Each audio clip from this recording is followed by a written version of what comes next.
एक दिन राजा कृष्णचंद्र के मन में एक बात आई कि इस संसार में मूर्खों का ठिकाना नहीं है परंतु मैं 4 मूर्ख देखना चाहता हूँ। राजा ने गोपाल भांड से कहा कि इस धन के 4 मूर्ख तलाश करो कि जिनके जोड़ के दूसरे न मिलें। गोपाल भांड ने कहा कि जो आज्ञा राजन, ढूंढने वालों को क्या नहीं मिल सकता है, केवल सच्ची लगन होनी चाहिए।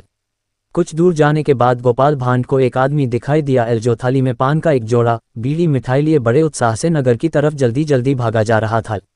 गोपाल ने उस आदमी से पूछा कि क्यों साहब, ये सब सामान कहाँ लिए जा रहे हो?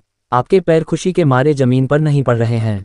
आपकी खुशी के इस कारण को जानने की मुझे बड़ी इच्छा है, इसलिए थोड़ा कष्ट करके बतलाते जाइए।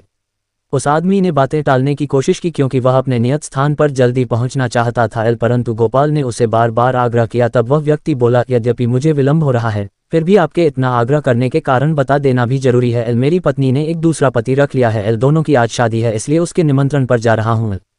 गोपाल ने सोचा, इसके जैसा मूर्ख और कहाँ मिलेगा, अतः उसने अपना परिचय देकर उसे रोक लिया और कहा, तुम्हें राजा के दरबार में चलना होगा, तभी तुम निमंत्रण में जा सकते हो। वह राजा के दरबार का नाम सुनकर डर गया, लेकिन लाचार होकर गोपाल के साथ हो लिया।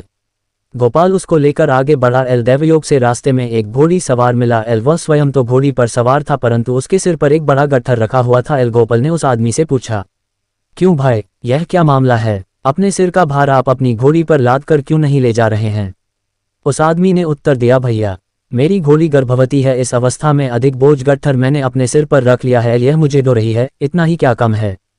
गोपाल ने उसे भी अपने साथ ले लिया। अब दोनों व्यक्तियों को अपने साथ लेकर राजा के पास पहुंचा और राजा को निवेदित किया, ये चारों मूर्ख आपके सामने हैं। राजा ने कहा, ये तो केवल 2 ही हैं, अन्य 2 मूर्ख कहाँ हैं?